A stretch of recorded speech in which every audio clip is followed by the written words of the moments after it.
Ini Ram minta tolong untuk mulai direcord aja. Makasih. Oke, selamat sore teman-teman semua. Selamat datang di tutorial ekonomi teknik persiapan UAS semester ganjil. Jadi tutorial ini pertama Hamin satu minggu itu aku yang nutorin, kedua ntar Hamin satu hari itu Irfan yang nutorin. Mungkin aku lanjut aja ke materinya.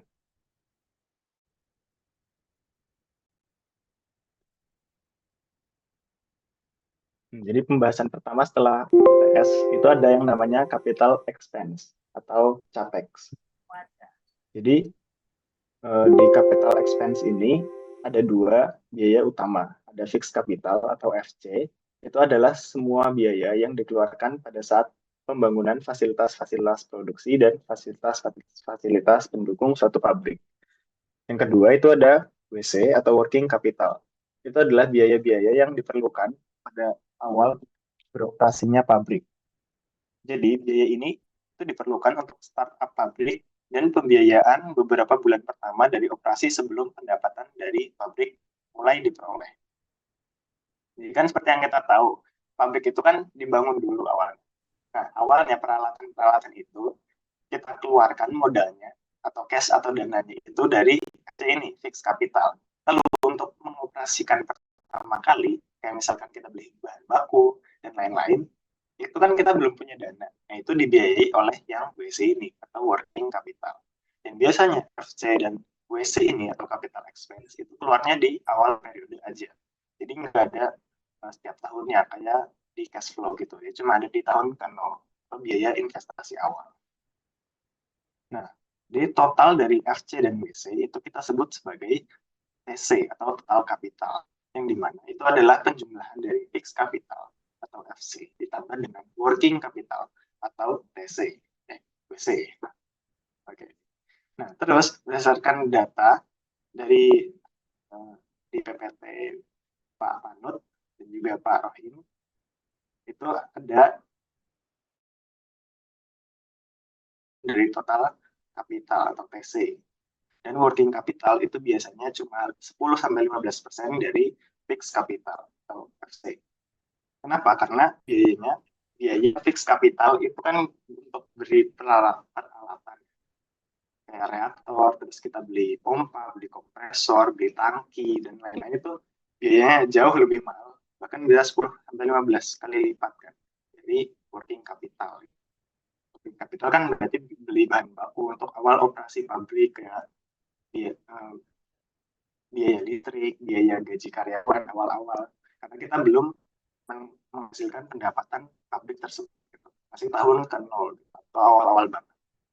Nah terus, kalau pabrik udah mulai berjalan, ada yang namanya operating expense atau OPEX. Jadi di OPEX ini, kategori biayanya itu dibedakan menjadi tiga. Ada direct manufacturing cost. Yang pertama itu terdiri atas raw material, labor atau biaya tenaga kerja. Ini raw material adalah bahan baku, supervision atau pengawasan, maintenance, plant supplies, royalties and patents, dan yang terakhir adalah utilities. Ini biasanya diketahui di soal. Terus kalian misalkan disuruh mencari direct manufacturing cost, di komponennya ada ini aja. Nah, ini dihafalin karena kemungkinan nggak akan disediain di soal bahwa tentukan direct manufacturing cost terus diketahui semua biaya ini mana yang termasuk yang direct manufacturing cost gitu.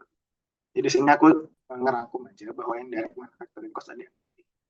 Terus yang kedua ada biaya indirect cost, yaitu ada payroll overhead, ada laboratory, plant overhead, staging, dan shipping. Lalu yang terakhir dari OPEX atau operating expense itu ada fixed manufacturing cost yang terdiri dari depreciation, property tax, dan insurance. Dan perlu di-note bahwa property tax di sini berbeda dengan pajak penghasilan yang nantinya akan kita bahas lebih lanjut di depan.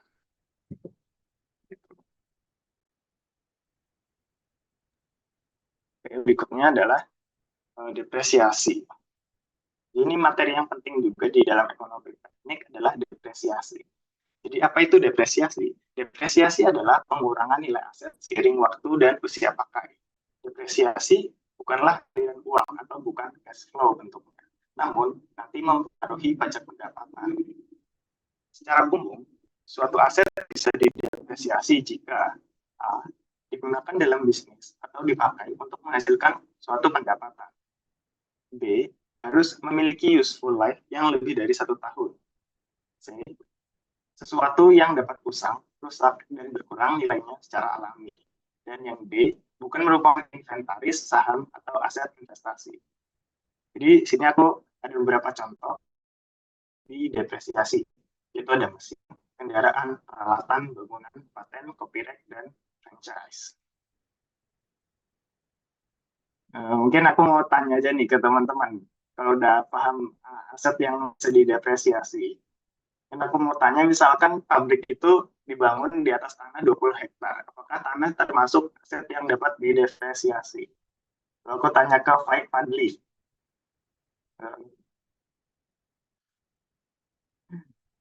aku random aja ya.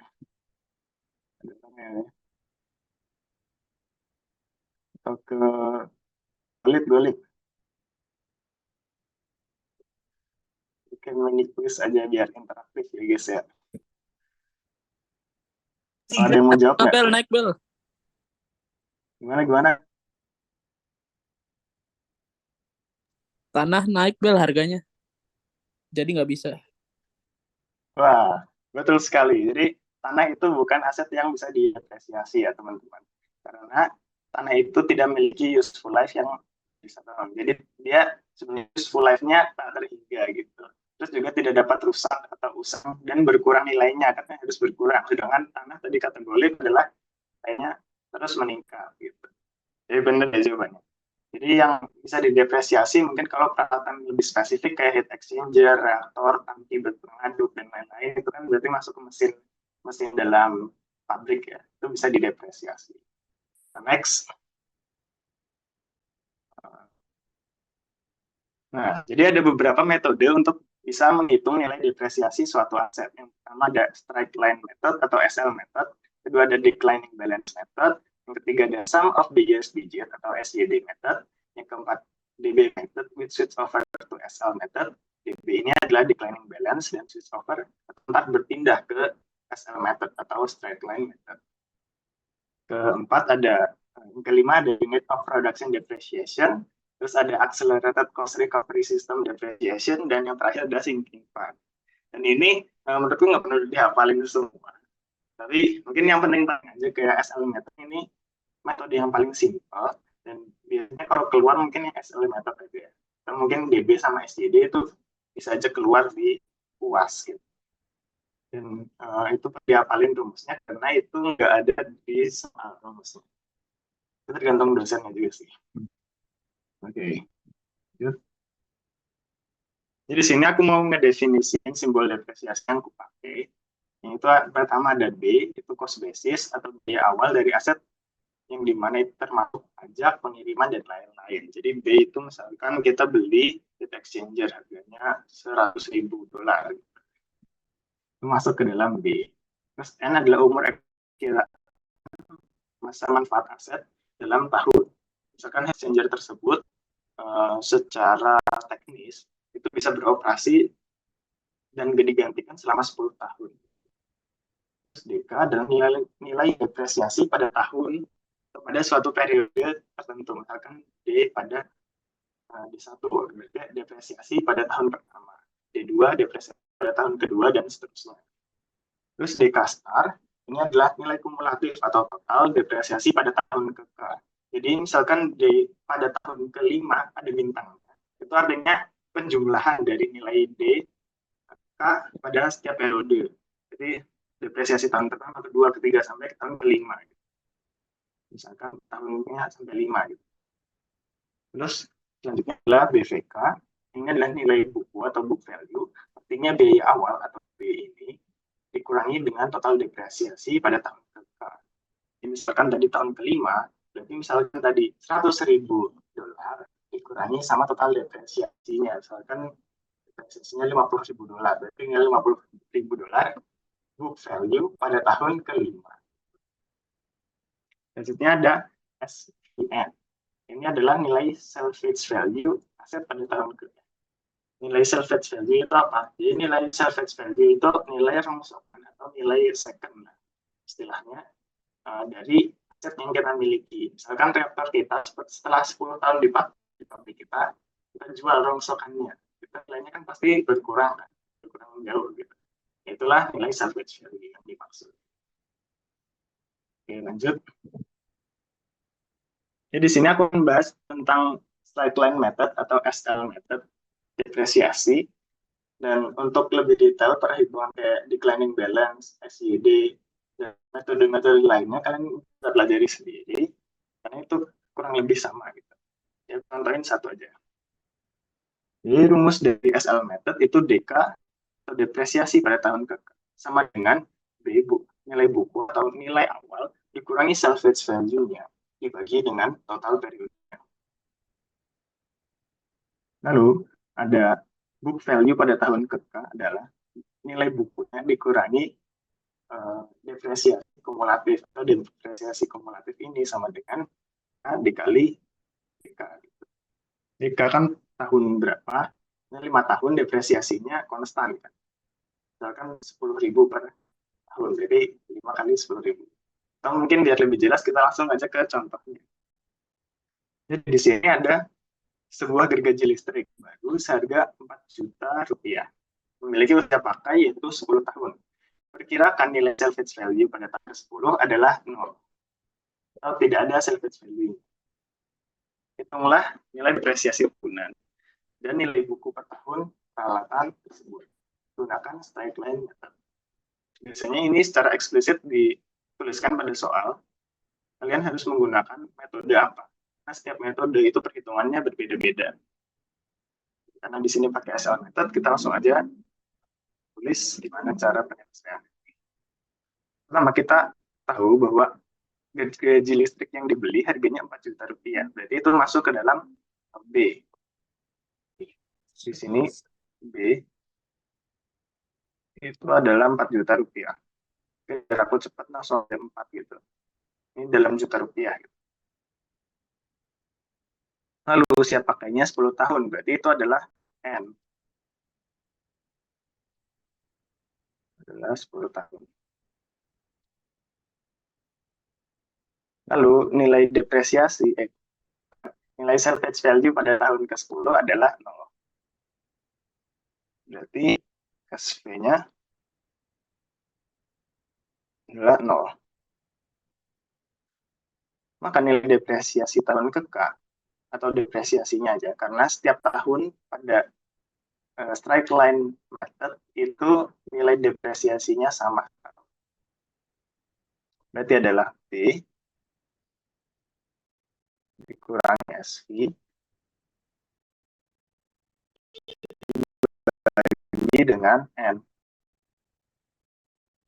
Atau depresiasinya adalah 4 juta rupiah dikurangi 0 karena nggak punya salvage value dibagi 10. Atau depresiasinya adalah sebesar 0,4 juta rupiah atau 400.000 rupiah. Ini tiap tahun nilainya konstan. Jadi mau tahun pertama, tahun kedua, tahun ketiga sampai tahun ke N atau di sini tahun ke-10 itu nilainya tetap 400.000 rupiah nilai depresiasi. Berarti misalkan kita mau nyari tahu nilai buku atau book value pada tahun kelima, B5. Jadi udah sebenarnya jadi nilai awalnya 4 juta. Dikurangi dengan depresiasinya 0,4 dikali dengan 5 tahun. Atau nilainya pada tahun kelima sebuah tadi gaji listrik itu adalah 2 juta rupiah. Gitu. Jadi cukup simpel kan kalau untuk perhitungan depresiasi pakai metode straight line method. Gitu. Oke, mungkin aku lanjut aja ke bahasan berikutnya adalah deflation atau penipisan. Ini konsep yang cukup unik di dalam ekonomi teknik. Jadi deflation itu artinya terjadi pengurangan SDA atau sumber daya alam karena dikonsumsi dalam proses produksi menjadi suatu produk. Jadi maksudnya gini, misalkan pabrik kita adalah pabrik tambang, atau tambang batu bara atau tambang minyak bumi gitu. Nah, nanti suatu saat minyak bumi itu akan habis lama-lama, dan itu disebut dengan deflation atau penipisan. Atau dalam kacamata depresiasi, aset yang termasuk di dalamnya biasanya dapat digantikan dengan aset lain ketika sepenuhnya telah terdepresiasi. Jadi kalau depresiasi kan misalkan kita punya heat exchanger tadi 10 tahun, terus 10 tahun tersebut rusak. Nah, itu kan bisa diganti dengan heat exchanger baru kan. Sedangkan misal kita ngeruk minyak bumi, nah minyak bumi itu atau sumber daya alam itu udah tidak bisa tergantikan. Berarti kita harus ganti pabriknya, pindah ke yang masih ada minyak bumi. Gitu. Jadi di sini jelasin juga, namun dalam konteks deflation, mineral atau sumber daya alam sudah tidak dapat digantikan atau habis. Dan deflation digunakan untuk membeli tambang baru atau misalnya untuk membeli alat produksi. Jadi sebenarnya ini nggak dicantumkan lebih lanjut cara perhitungannya. Kalau kalian penasaran sendiri, kalian bisa baca di Sullivan P.276 dan 277. Oke, selanjutnya adalah uncertainty atau ketidakpastian. Jadi uncertainty atau ketidakpastian di sini konteksnya adalah ada sesuatu hal yang tidak pasti di masa depan atau kita tidak memiliki informasi. Misalnya dalam menghadapi risiko atau ketidakpastian, kita melakukan sensitivity analysis untuk menentukan seberapa sensitif suatu kondisi terhadap beberapa faktor lain, sehingga dapat memberikan pertimbangan yang layak untuk pengambilan langkah selanjutnya. Jadi maksudnya kayak, misalkan pabrik kita dibangun di daerah yang rawan gempa bumi. Dan kita nggak pasti kalau kita punya reaktornya meledak nggak ya. Gitu. Nah, misalkan satu reaktor meledak, itu pengaruhnya ke penghasilan atau pendapatan pabrik kita itu gimana? Apakah tiba-tiba satu pabrik itu langsung jadi rugi, jadi bangkrut pabriknya, terus ditutup atau gimana? Atau cukup diganti aja itu udah bisa menggantikan sepenuhnya gitu, keuntungan pabriknya udah kembali. Nah, itu makanya kita harus hitung faktor uncertainty atau ketidakpastian. Jadi ada dua cara sensitivity analysis, ada BEP, break even point, kira spider plot. Oke, kita bahas cara yang pertama dulu, yaitu break even point. Break even analysis atau BEP. Jadi apa itu BEP? BEP adalah suatu keadaan saat perusahaan beroperasi dalam kondisi tidak memperoleh laba dan juga tidak menderita kerugian. Artinya pada saat pendapatan total sama dengan biaya total yang dikeluarkan. Jadi pabriknya misalkan memproduksi 10 juta ton per bulan ya, per tahun gitu, minyak bumi, mendapatkan keuntungan berapa gitu.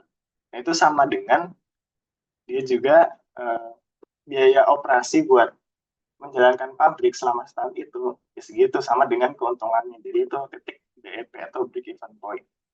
Jadi apa sih manfaat kita menganalisis BEP? Yang pertama, kita bisa menentukan posisi laba rugi perusahaan. Jadi posisi perusahaan atau pabrik yang kita bangun itu laba atau rugi dengan kapasitas yang kita miliki tadi. Terus juga BEP bisa menentukan kapasitas produksi minimal agar perusahaan tidak rugi. Jadi produksi minimalnya tuh harus berapa biar kita untung gitu, pabriknya dijalankan untung dan tidak rugi. Dan juga kita perlu tahu misalkan rugi atau di bawah BEP, kapasitas produksinya kita harus ngapain. Kan juga penting ya untuk pabrik kita. Terus yang terakhir, manfaat analisis BEP yaitu menentukan jumlah penjualan yang harus dicapai untuk keuntungan tertentu. Jadi kita harus jual berapa untuk bisa untung yang lebih banyak. Oke, lanjut ke perhitungan BEP. atau grafik BEP. Jadi ada jenis biaya dalam analisis BEP, yaitu fixed cost, variable cost, dan regulated cost. Fixed cost itu simbolnya FI, variable cost itu VA, dan regulated cost itu RA.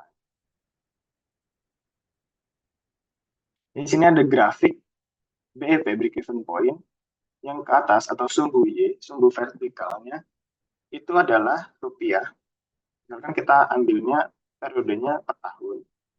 Lalu sumbu X atau horizontal itu adalah kapasitas produksi yang juga per tahun, misalkan ton per tahun. Lalu garis merah yang mendatar horizontal adalah A atau fixed cost. Kan nilainya tetap, berarti konstan dia sepanjang tahun. Terus yang kuning ini adalah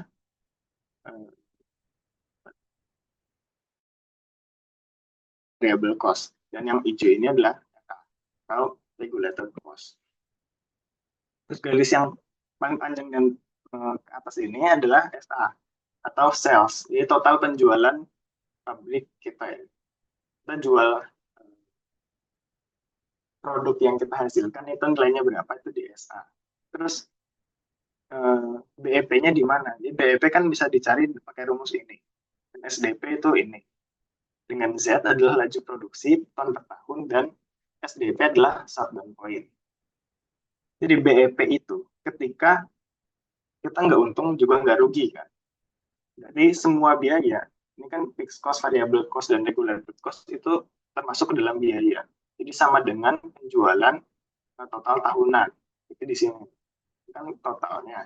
Di sini ini keuntungannya. Ini di sini adalah BEP. Dan ini adalah SDP-nya atau shutdown point. Nah, misalkan produksi pabrik kurang dari SDP, berarti di sini kalau sangat rendah, maka lebih baik pabrik ditutup.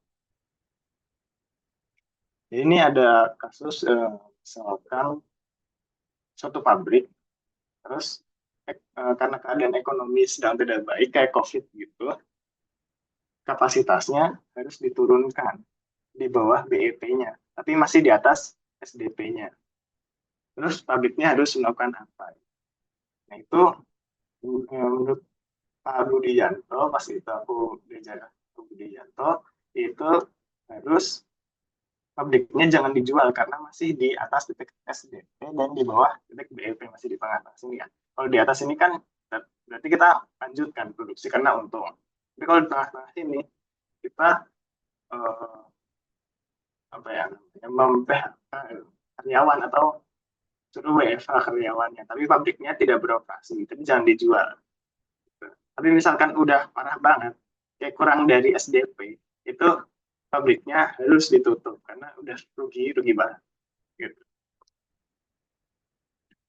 Itu yang dimaksud titik BEP dan titik SDP. Ini BEP, ini SDP. Biasanya di soal UAS itu suruh ngegambar grafik BEP dan SDP ini. Dan biasanya ada soal yang dikasih rumus BEP SDP-nya, ada juga yang enggak. Jadi menurutku kalau bisa diapalin aja. Jadi kan ini BEP sama SDP mirip-mirip ya. Kalau nggak ada FA-nya itu sama kan sebenarnya rumusnya. Cuman BEP tambahin FA aja. Fixed cost. Gitu. Jadi grafik. Kalau pas tahun itu dikasih kertas yang kotak-kotak itu, terus baru dibuat grafik BEP. Oke. Ini kan tadi kalian juga belum tahu ya, fixed cost, variable cost, dan regulated cost itu apa. Gue jelasin di next slide. Oke, jadi break-even point atau BEP itu ada kategori biayanya masing-masing. Ada yang namanya fixed cost, variable cost, dan regulated cost. Fixed cost itu simbolnya FA, variable cost VA, dan regulated cost RA. Jadi yang termasuk di fixed cost itu ada depresiasi, ada pajak atau local property tax, ada asuransi, dan ada sewa atau rent. Terus di variable cost ada bahan baku atau raw material, ada utilitas atau DMC, pengiriman, shipping, IMC, royalties, patent, atau DMC. Dan yang termasuk regulated cost itu ada tenaga kerja, atau labor, atau operating labor, biaya overhead, payroll dan plant overhead, biaya pengawasan, supervision, biaya laboratorium, dan pengeluaran umum lainnya, seperti administrasi, sales, R&D, finance, maintenance, and repair, dan plant supplies. Biasanya di soal itu dikasih tahu, eh, nih, biaya-biaya depresiasi, pajak, asuransi, dan lain-lain ini semua. Terus kalian disuruh menghitung nilai BEP-nya berapa. Berarti langkah pertama kan kalian tentuin dulu dong kategori biaya. Oh, fixed cost. Fixed cost-nya total berapa? Ya, dari ini semua ditotalin. Variable cost-nya berapa? Ini semua totalin. Regulated cost-nya berapa?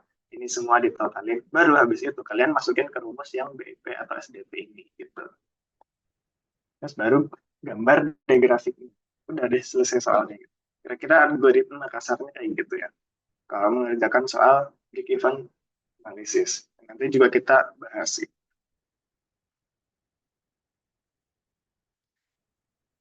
Mungkin sampai di sini, apakah ada yang ingin ditanyakan dulu?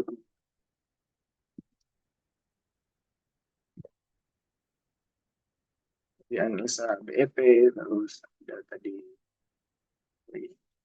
uncertainty, deflation, terus depreciation, OPEX, dan CAPEX.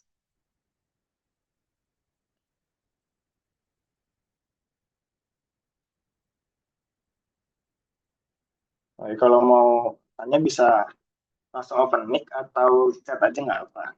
Atau misal belum ada yang mau tanya, kita lanjut ke sensitivity graph. Jadi kan cara perhitungan ketidakpastian itu bisa pakai BEP, bisa pakai sensitivity graph. Dan sensitivity visual yang lebih apa ya, lebih menggambarkan. Misalkan reaktor kita bocor itu kerugiannya itu berapa sensitif. Nanti tergambarkan di sensitivity graph. Jadi sini aku ada contoh estimasi estimasi cash flow peralatan baru adalah sebagai berikut.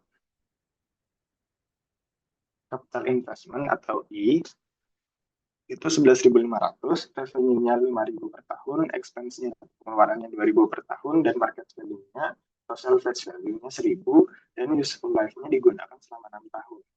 Karena merupakan teknologi baru, maka diinginkan investigasi PW atau present worth atau net present worth pada rentang kurang lebih 40% perubahan estimasi dari nilai. Pertama kita ditanya investment-nya kalau berubah gimana, dengan marknya 10%. Misalkan annual cash flow-nya berubah, annual net cash flow. Terus yang C, ditanya misal market value-nya yang berubah 40%. Yang B, useful life-nya berubah besar 40%. Mana yang paling berpengaruh terhadap cash flow pabrik kita. Ini sebenarnya caranya cukup simpel. Misalkan yang A, A itu investmentnya berubah, berarti nilai I.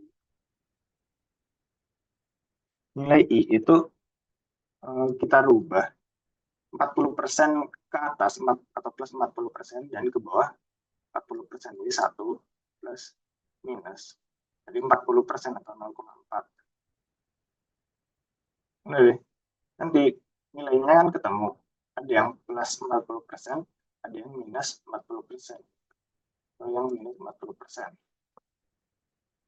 Nah, baru ntar kan kalau cash flow diagram kan tahun pertama, tahun kedua, ketiga, tahun keempat, tahun kelima, dan tahun keenam.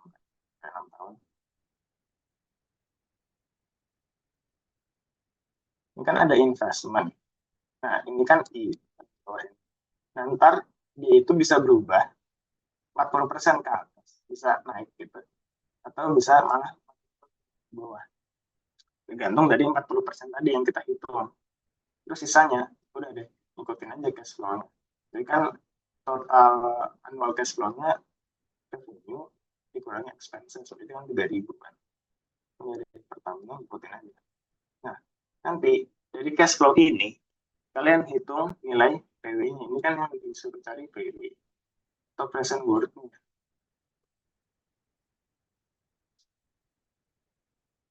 Nah, misalkan PW-nya itu kalian dapat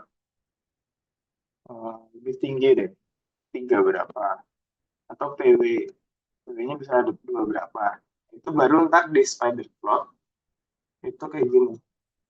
Ada sumbu Y, sumbu Y itu nilai PW yang kalian dapat. Sama sumbu X, ini seberapa sensitif. Misalkan di sini minus 40%. Di kanan itu plus 40%.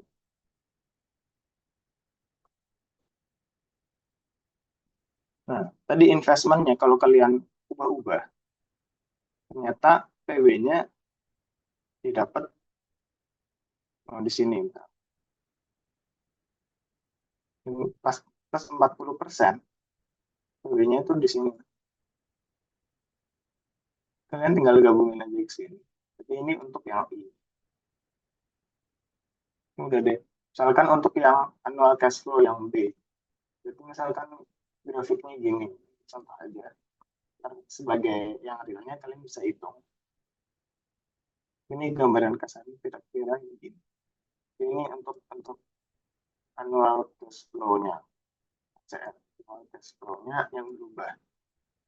Terus dan seterusnya, kalau ada market value-nya yang berubah, terus grafiknya lagi lain-lain. Nah, terus manfaat kita melakukan sensitivity analisis ini, itu yang semakin tajam ke atas kayak nol cash flow ini kan paling tajam. Ini kan paling tajam, kan landai. Nah, itu berarti yang paling berpengaruh. Artinya dia berubah sedikit aja, itu pengaruh ke present worth-nya sangat tinggi gitu. Jadi kira-kira kayak gitu cara bikin sensitivity graph atau spider plot.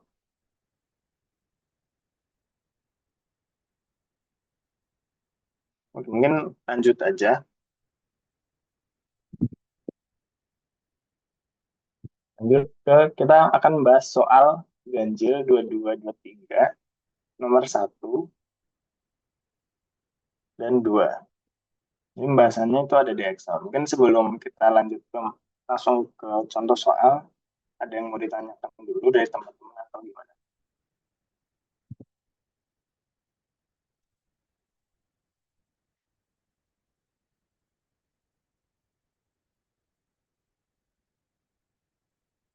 Ini aku ubah ke Excel dulu ya.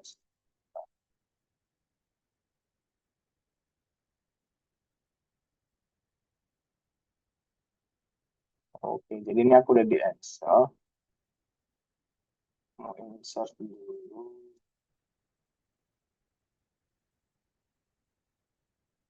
soalnya. Tadi aku udah screenshot soalnya. Ini, ini dia soalnya.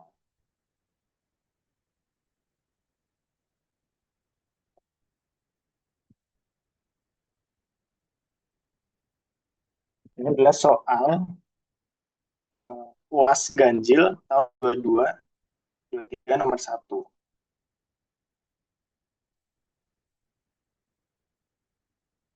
Mungkin bisa dibaca dulu soalnya.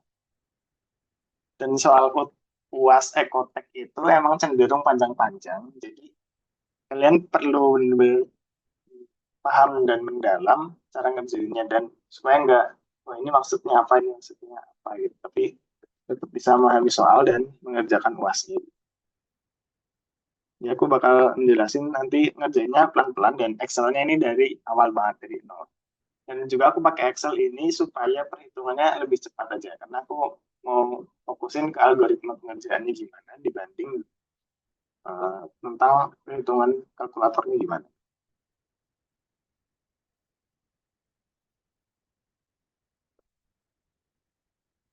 Oke, mungkin kita baca bareng-bareng. Misalnya, untuk mendukung ketahanan pangan Indonesia, PT Pupuk Indonesia berencana untuk melakukan peningkatan kapasitas pabrik ureanya pada tahun 2030. Untuk estimasi modal yang dibutuhkan, perusahaan menggunakan data pabrik sejenis yang telah didirikan pada tahun 2018. Berdasarkan data Basic Engineering Design atau BED, dibutuhkan peralatan sebagai berikut.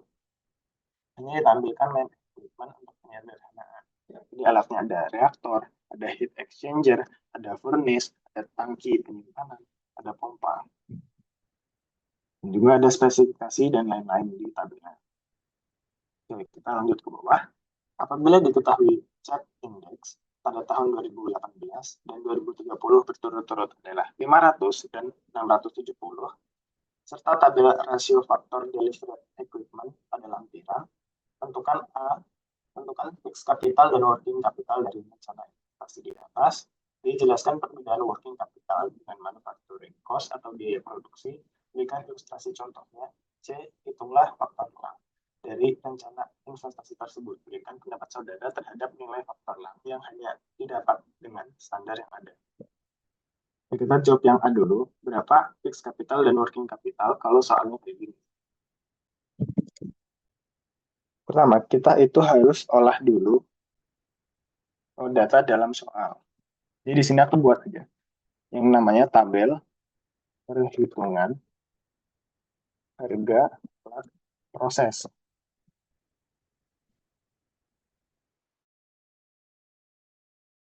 Kita ikutin aja 1, 2, 3. Lalu ada alat, atau nama alat.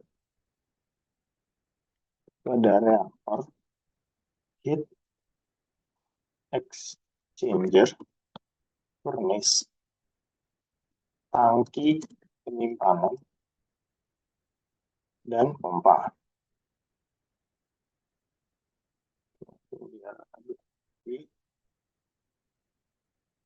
Oke, berikutnya ada harga satuan. Harga satuan. Ini pada 2018.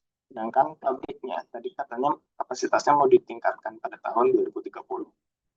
Oke, kita masukkan dulu 30.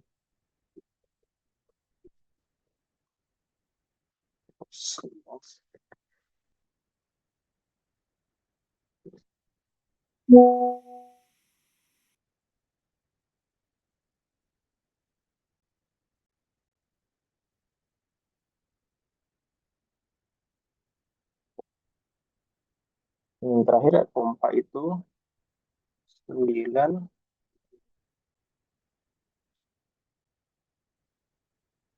Kita masukin aja nilainya. Terus kita ubah ke rupiah. Oke, selanjutnya itu kita diketahui quantity atau jumlahnya. Ini tulis saja kita ya, atau quantity itu jumlahnya 3, 2, plus 1, tapi 2, dan pompanya 2. Ini. Lalu selanjutnya itu kita hitung dulu harga total.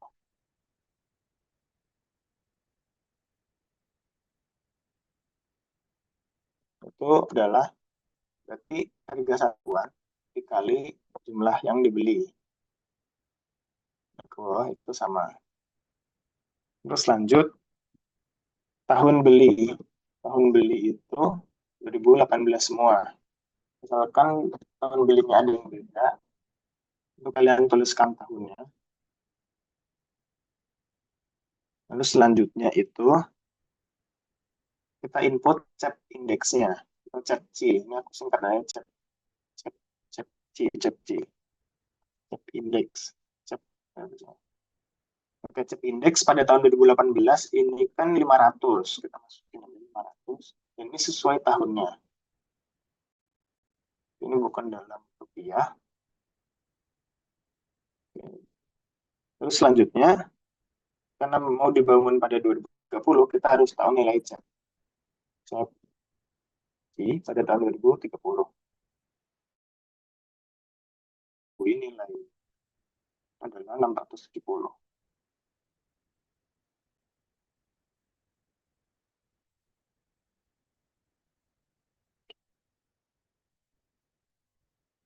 Nah, terus ini yang paling penting adalah perhitungan harga alat pada tahun 2030. Karena kita bangun pabriknya itu kan pada tahun 2030, bukan pada tahun 2018, tapi yang ada di soal. Ini kita harus ubah harga alat ke tahun 2030. Caranya gimana? Caranya adalah mengalihkan CAPC pada tahun 2030 dibagi dengan CAPC pada tahun yang yang ada, yang alatnya itu ada harganya, itu di 2018. Jadi dikali sama harga total alat.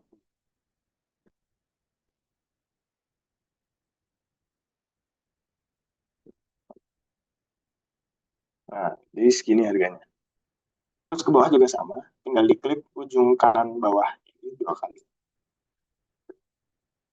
Oke, mungkin karena ini terlalu ke kanan, aku pindahin aja tabelnya ke bawah soal.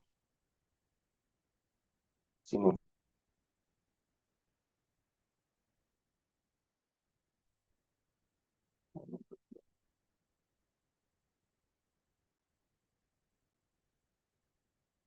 Nah, terus aku rapihin aja pakai tabel.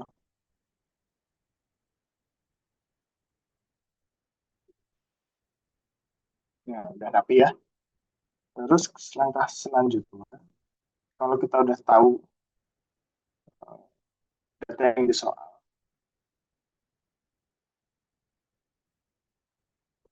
terus gimana? Kan kita suruh nyari fixed capital sama working capitalnya. Jadi kita harus total harga alatnya itu berapa. Totalnya itu kan tinggal di sum aja. Nah, ini adalah total harga alat. Lalu misalkan di soal itu diketahui, misalkan ada biaya pemasangan alat. Lalu kalian tulis nilainya itu berapa. Tapi karena di soal itu nggak ada, strip aja. Terus berarti total semua biaya. Berarti kan ya udah ini tambah ini 0. Terus sama dengan ya, total harga alatnya itu.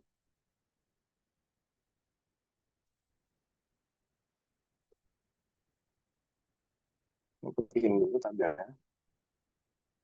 Nah, kalau total biayanya udah ketemu, selanjutnya adalah kita tentuin nilai fix kapitalnya. Nah, gimana caranya? Kita kan butuh tahu fix kapitalnya berapa. Fix kapital sama working capital. Setelah kita ngolah data dalam soal, jadi harga total lagi, jadi kita bisa tahu fix capital sama working capital. Nah, caranya gimana? Dan fix capital itu bukan harga langsung alatnya ini ya, tapi di soal itu dijelaskan. Diberikan tabel rasio faktor delivered equipment pada lampiran. Nah, itu yang belum masukin di sini. Aku masukin dulu tabel yang ada di lampiran soal.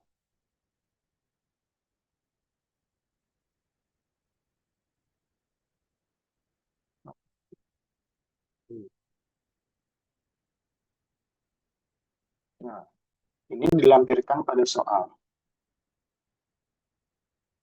Itu ini namanya adalah tabel rasio faktor for estimating capital investment item based on delivered equipment cost. Ini kan tabel faktor delivered equipment cost, berarti ini yang dimaksud tabelnya. Lalu, kita kan udah dapat harga peralatan total, yaitu sebesar ini. Nah, kita cari di rasio ini yang mana yang merupakan fixed capital. Ini kan bukan instrumen kontrol, bukan typing, capital, buildings, ya improvement, kan bukan. Nah, ini ada dari bawah adalah fixed capital investment. Nilainya adalah bisa 387, bisa 413, bisa 483. Terus kita pilih yang mana? Terus kita baca dulu tabelnya. Ini adalah percent of delivered equipment cost for solid processing plant, solid fuel processing plant, fluid processing plant. Jadi pabrik kita itu ngeproses bahan apa? Bahan solid kah? Bahan liquid kah? Atau bahan solid fluid? Dan di sini diketahui bahwa pabriknya pabrik urea. Nah, pabrik urea itu kan hasilnya padatan, tapi reaksinya liquid atau fluida. Berarti yang kita pilih adalah yang tengah, yang solid fluid processing plant. Terus kita yang diketahui peralatan. Peralatan itu adalah purchase equipment delivery. Nilainya itu 100 semua. Hanya 100% itu untuk si harga ini. Sedangkan fixed capitalnya adalah 413. Jadi pakai perbandingan. 413. 413 dibagi 100 dikali ini yang kita beli total biaya ini. Dengan nah ini adalah nilai dari fixed capital yang kita punya. Jadi gitu cara nyari nilai fixed capital. Lalu working capital juga sama cara nyari. Working capital itu di sini nilainya adalah 74. Berarti 74 per 100 dikali sama biayanya.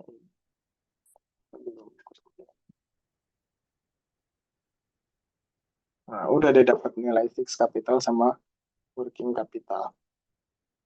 Terus misalkan disuruh cari nilai total capital investment-nya gimana? Kan ada dari total investment. Nah, ada dua cara untuk nyari total capital investment. Cara pertama itu bisa pakai, ya udah simple menjumlahkan keduanya kan. Yang di rumus yang ada di PPT itu sebelumnya di materi. Nah, ketemu nilai. Atau bisa juga dengan cara pakai tabel lagi. Kan ada nih total capital investment 487. 487 dibagi 100 dikali sama total biaya peralatan.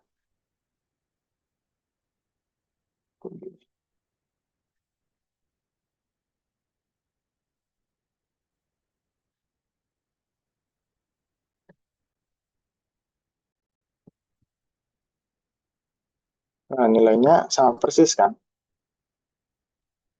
Ini sama aja caranya. Kalian boleh pakai perbandingan total capital investment yang disediakan di soal atau bisa pakai fixed capital tambah working capital gitu.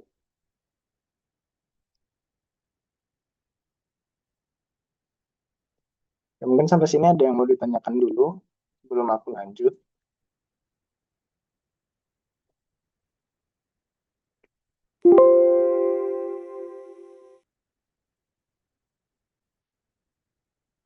Ini untuk menjawab soal yang A, tentukan fixed capital dan working capital.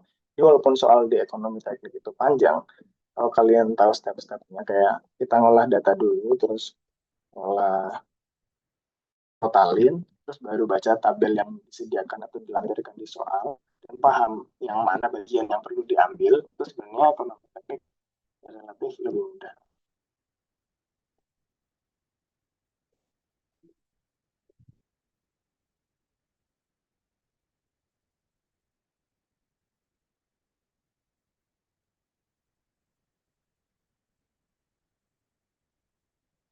Oke, ini ada yang tanya, tadi dibagi 100 itu dari mana?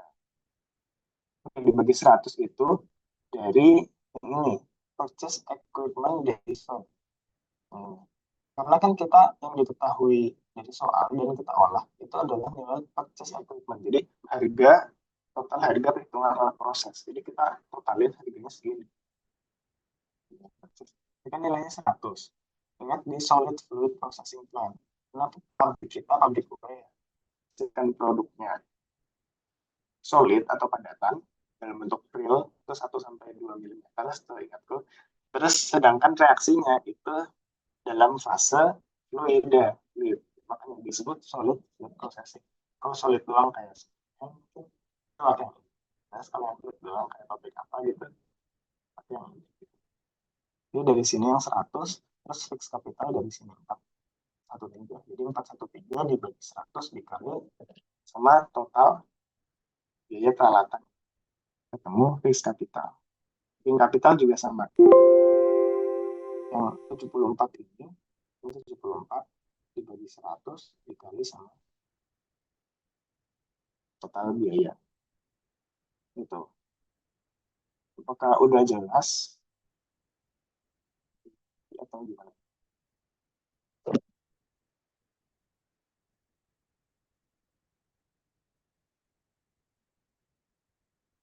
Ya, mungkin dari teman-teman yang lain kalau ada yang mau ditanyakan terkait tadi proses mencari fixed capital dan working capital bisa ditanyakan tadi atau aku lanjut ke soal yang B.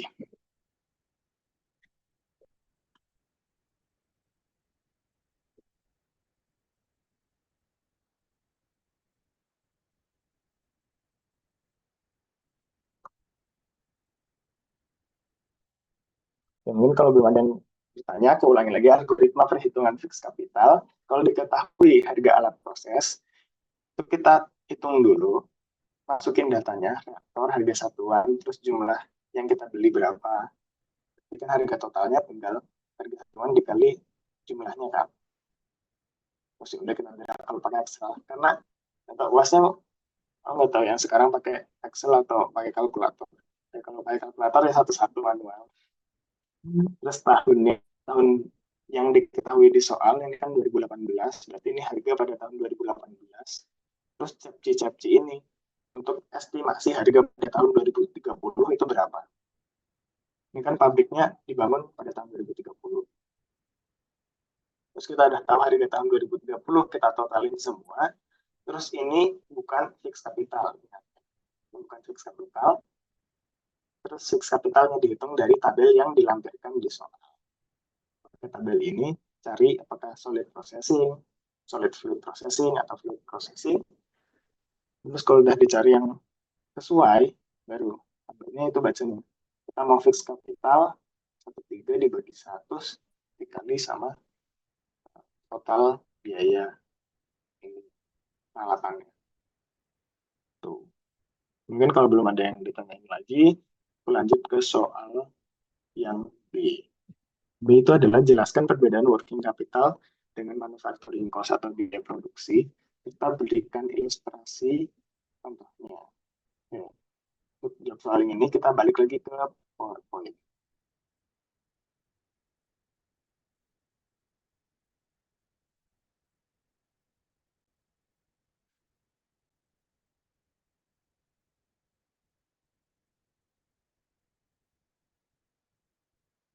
Oke, udah terlihat ya teman-teman ini.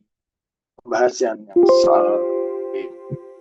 Jadi perbedaan working capital sama manufacturing cost atau biaya produksi itu apa? Jadi seperti yang aku udah jelaskan sebelumnya di materi awal-awal, working capital adalah biaya-biaya yang diperlukan pada awal beroperasinya pabrik. Jadi biaya ini diperlukan untuk startup pabrik dan pembiayaannya dan pembiayaan beberapa bulan pertama dari operasi pabrik sebelum pendapatan dari pabrik mulai diperoleh. Dan working capital atau biaya manufaktur atau biaya produksi adalah semua pengeluaran yang berhubungan langsung dengan operasi produksi dan biaya untuk menjalankan peralatan fisik operasi. Jadi di sini contoh dari working capital ada raw material inventory, produk inventory, dan available cash. Sedangkan manufacturing cost itu ada biaya tenaga kerja, utilitas, shipping, dan lain-lain. Tadi ada listnya juga di slide sebelumnya.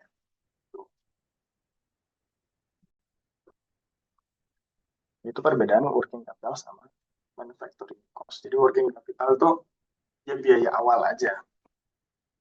Yang di akhir bahkan bisa kembali lagi working capitalnya. Dengan biaya produksi itu kayak modal untuk memproduksi urea itu berapa gitu. Dari beli bahan baku dan seterusnya biaya tenaga kerja, biaya listrik dan lain-lain di total kamu profit dari pabriknya. Dan working capital itu awal-awal banget pas pabriknya belum beroperasi dan belum punya penghasilan. Itu untuk soal yang B ini mungkin teoritis banget. Langsung kita lanjut ke soal yang C.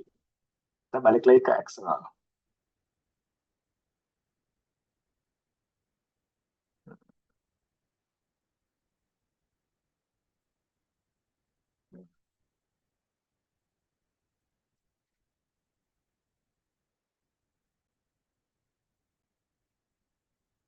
Oke, jadi ada pertanyaan di Raffi, jadinya di awal nggak ada manufacturing cost.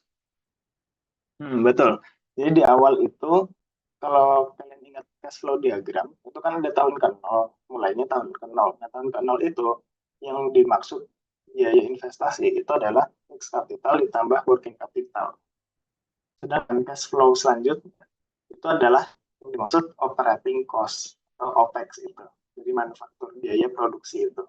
Ya dari panah ke bawah, panah ke atas gitu. Nah, itu adalah manufacturing cost itu. Ya, oke. Oke, ini kita lanjut aja ke C, perhitungan faktor lang dari rencana investasi tersebut.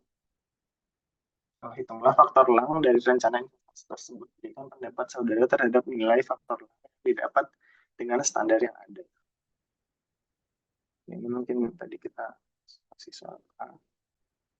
Terus B udah. Kita C sekarang adalah faktor lang.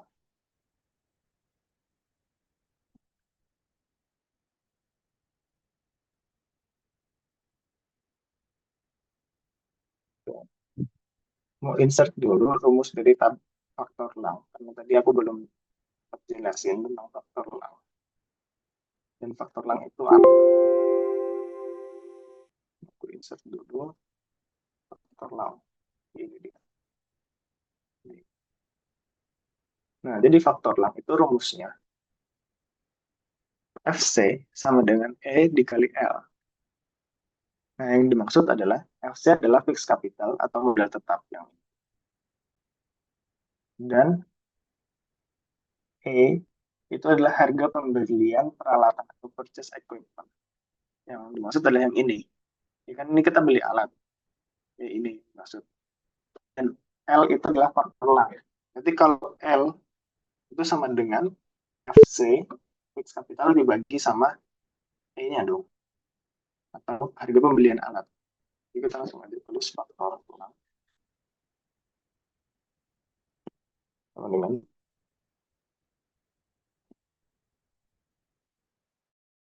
fixed capital dibagi sama biaya peralatan. Nah, ketemu nilainya adalah 4,13. Jadi kita udah bisa menghitung faktor lang dari rencana investasi tersebut. Terus soalnya nggak berhenti di situ, sampai di situ aja. Dan selanjutnya itu berikan pendapat saudara tentang nilai faktor lang yang didapat dengan standar yang ada. Nah, terus setelah kita tahu faktor lang segini, terus fungsinya apa gitu? Faktor lang itu kan cuma fixed capital dibagi sama biaya peralatan. Terus fungsi kita tahu itu apa? Ini aku mau insert lagi fungsi faktor lang yang aku dapat dari berbagai sumber. Di sini ada sumber pertama, itu yang aku dapat dari buku Thornton et al. Pada tahun 2013. Jadi faktor lang itu kita bisa memprediksi dari faktor lang itu pabrik kita kira-kira memproses fase apa? Fase fluid, fase solid fluid, atau fase solid doang. Kayak yang diagram PC tadi. Kan ini 4,13 dan di data sebenarnya nggak ada yang persis 4,13 ya. Tapi yang di atas 4,13 kan paling mendekati sebenarnya yang solid fluid processing. Berarti kan sudah sesuai dengan perkiraan pabrik Korea kita tadi, itu adalah solid fluid processing. Tapi aku dapat sumber data yang lain. Karena ini bisa berbeda-beda ya standar faktor lang.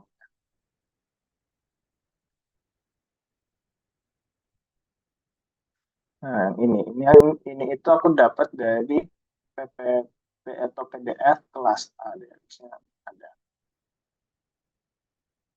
Nah, di sini ada yang sangat dekat, 4,1 fixed capital investment. Sini. Dan tipe pabriknya adalah pabrik solid food processing. Kan 4,1 juga kalau di berarti termasuk ke dalam solid fluid processing. Jadi dari dua sumber ini kita bisa sebutkan bahwa pabrik ini adalah pabrik solid fluid processing sesuai dengan data pada soal. Kita cara jawabnya adalah dapat disimpulkan dari faktor lang yang diperoleh. Wah, tipe pabrik kimia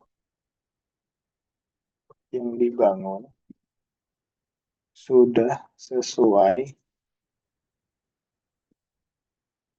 yaitu pabrik solid fluid processing plant. Jadi dari faktor lang kita bisa simpulkan tipe pabrik kimianya adalah solid fluid processing. Teman sampai sini ada yang mau ditanyakan dulu. Ini soal nomor 1 udah berhasil kita jawab. Soal sepanjang ini kita jawab dengan Excel. Mulai dari fixed capital, working capital, terus perbedaan working capital dengan manufacturing cost atau biaya produksi, sampai menghitung faktor lang dan apa pengaruhnya.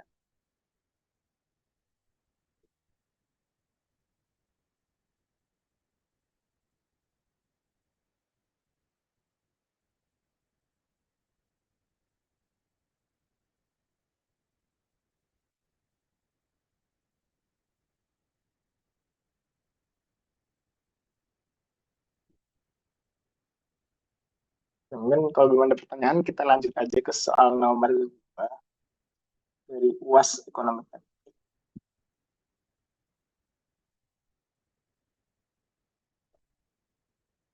Nomor 2.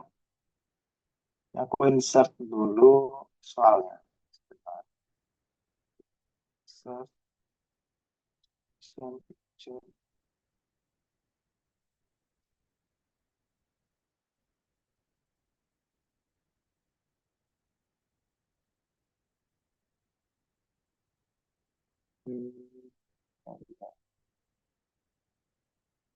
Nah, ini.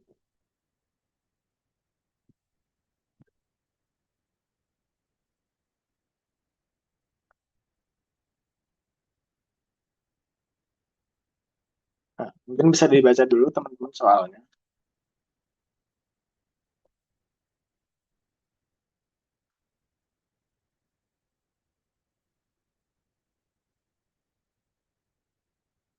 Oke, ini soalnya juga panjang, kayak soal nomor 1. Tapi tenang, kita bisa menyelesaikannya pelan-pelan. Oke, jadi ada pabrik kimia. Oke, ada pertanyaan lagi dari Raffi. Kalau fixed cost itu biaya tetap dari starting pabrik dimulai ya? Oh, betul. Jadi fixed cost itu biaya yang cuma dikeluarkan di awal pabriknya dibangun. Jadi fixed cost itu untuk membiayai kita beli peralatan, pengiriman peralatan, terus biaya impor peralatan, misalkan peralatan tersebut dari luar negeri, dan lain-lain gitu. Sampai peralatan tersebut di, dipasang, ya, kan biaya pemasangan. Sampai dipasang di pabrik kita. Itu yang namanya fixed cost. Atau misalkan dari awal kita nggak punya tanah, kan pabriknya butuh tanah 20 hektar. Jadi kita butuh beli tanahnya. Itu masuk ke fixed cost juga. Ini biaya investasi yang awal-awal banget dikeluarkan sebelum itu beroperasi. Gitu. Jadi itu yang namanya fixed cost atau fixed capital. Kalau working capital itu setelah fixed cost-nya jadi, tadi peralatan dan lain-lain udah jadi, tapi belum dijalankan. Berarti kan kita butuh biaya bahan baku. Jadi awalnya misalnya butuh zat A, zat B buat bahan bakunya. Nah, kita beli itu dari biaya working capital. Jadi ada fixed capital, ada working capital. Tapi keduanya sama-sama di awal periode pabrik tersebut dibangun. Ya, apakah udah jelas? Tapi mungkin kita lanjut ke soal nomor 2 kalau udah jelas.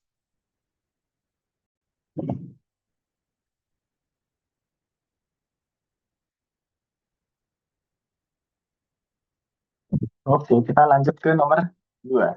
Pabrik kimia tersebut dirancang dengan kapasitas produksi 45.000 ton per tahun dengan harga jual produk 25.000 per kilo, 25.000 rupiah per kilo, dan besarnya fixed capital dan working capital berturut-turut adalah 550 miliar ya. Dan 150 miliar pabrik.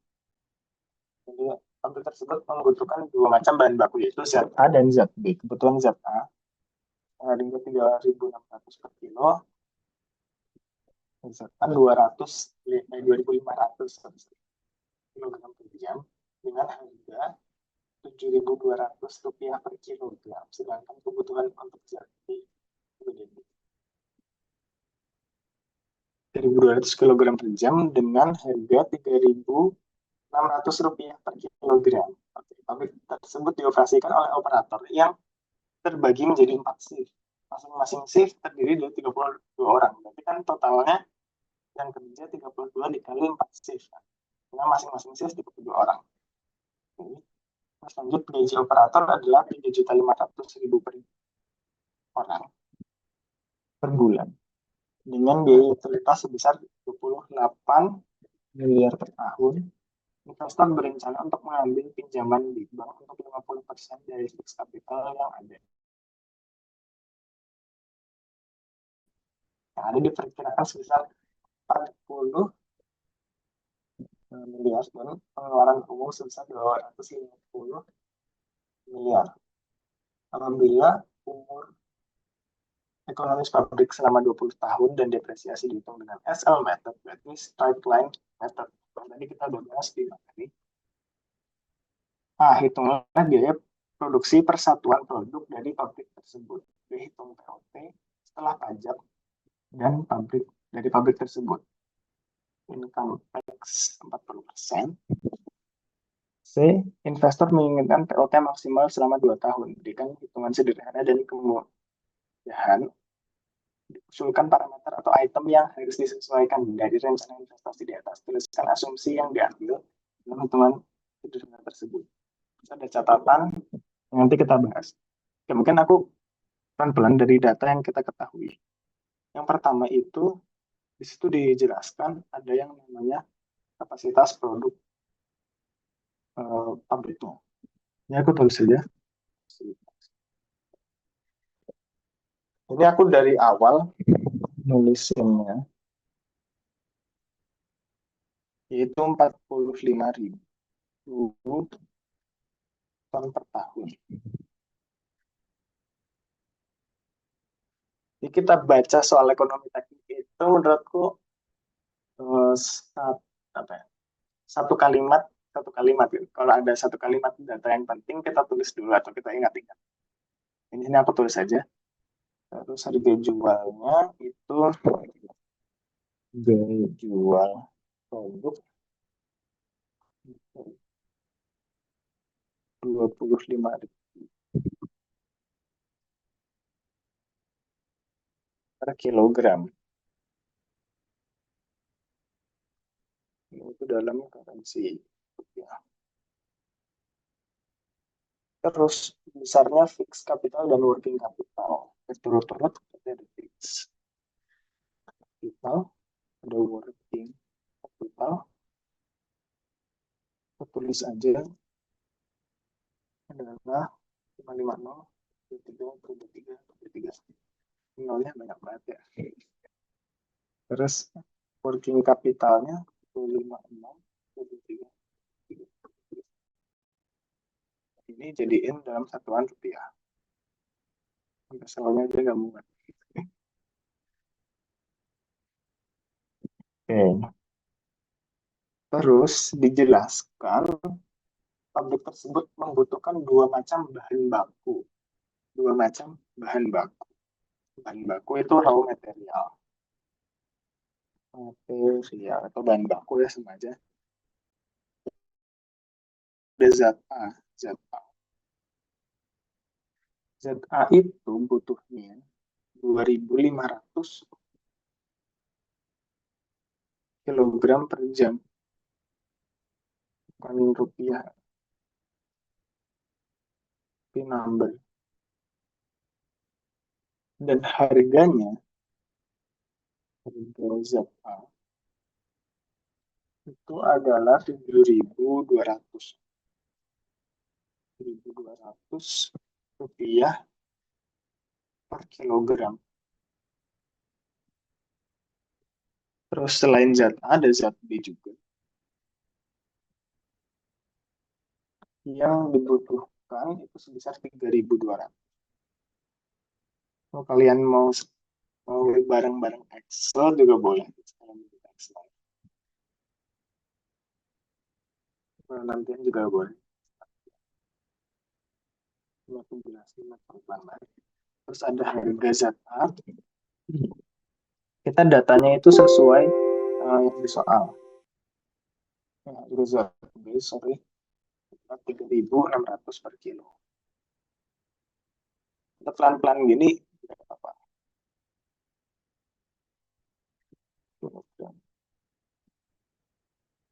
Nah, oke. Terus lanjut ke kalimat berikutnya. Bila pabrik tersebut dioperasikan oleh operator yang dibagi menjadi 4 shift. Ini masuknya ke tenaga kerja. Itu kita tulis shift. Ada 4 shift. Ini tulis aja. Bukan rupiah. Terus 4 shift itu, per shiftnya itu ada pekerja sebanyak 32 orang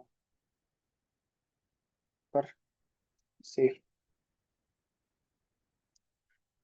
Terus selanjutnya itu gaji operatornya masing-masing 3.500.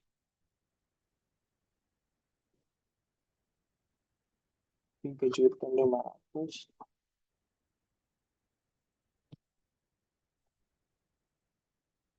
Jadi gaji operator 3.500. Padahal pabriknya gede. 3.500 per orang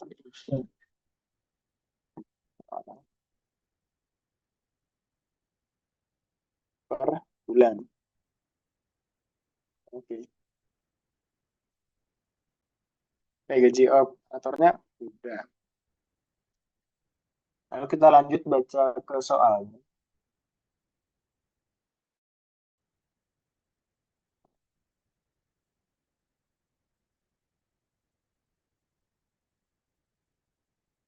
Dengan utilitas sebesar. Oke, berarti ada biaya utilitas. Biaya utilitas sebesar 28 miliar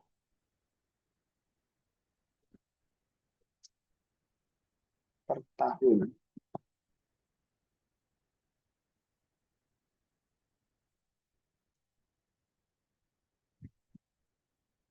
Terus investornya mau meminjam bank, pinjaman bank itu 50% dari fix capital.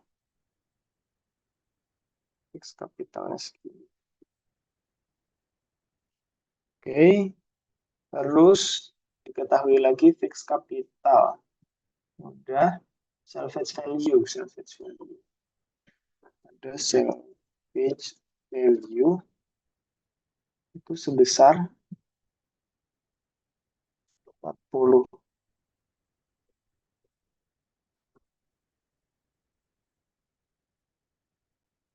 miliar. Terus pengeluaran umum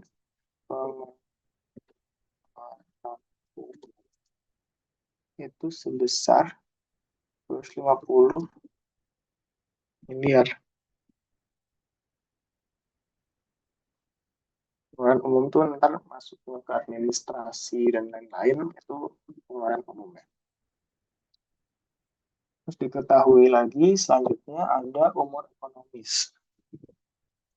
Umur ekonomis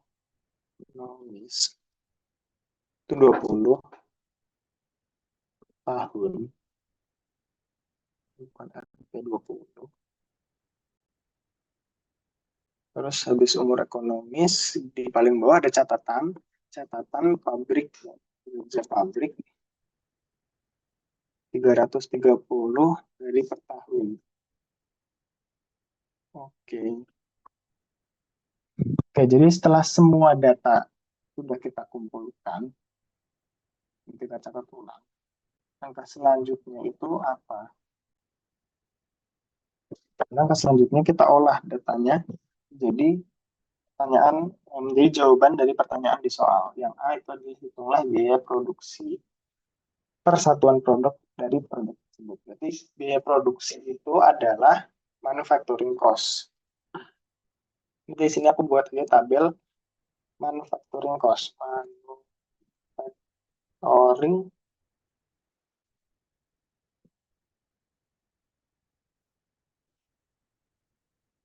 manufacturing cost itu kan tadi ada tiga. Ada direct manufacturing cost, indirect manufacturing cost, sama fixed manufacturing cost. Oke. Di catatan juga ada persentase itu.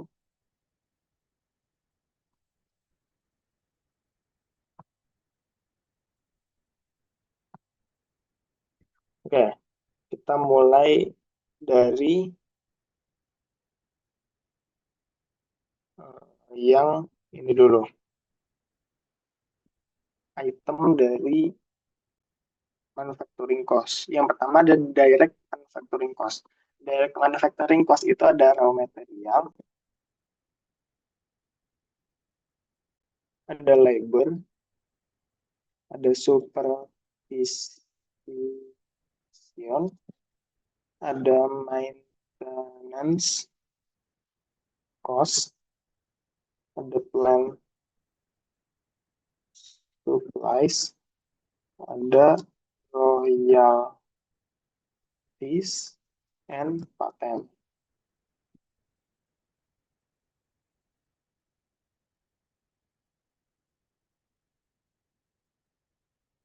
Oke, ini termasuk direct manufacturing cost.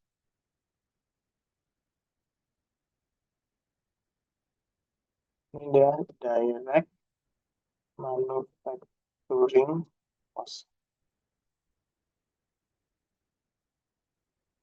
Oke, pertama kita tadi sudah diketahui nilai dari raw material atau bahan baku, kan tadi ada zat A sama zat B. Zat A sama zat B totalnya itu berapa? Kita cari aja totalnya, berarti zat A dikali sama harga zat A ditambah dengan zat B dikali dengan harga zat B dong.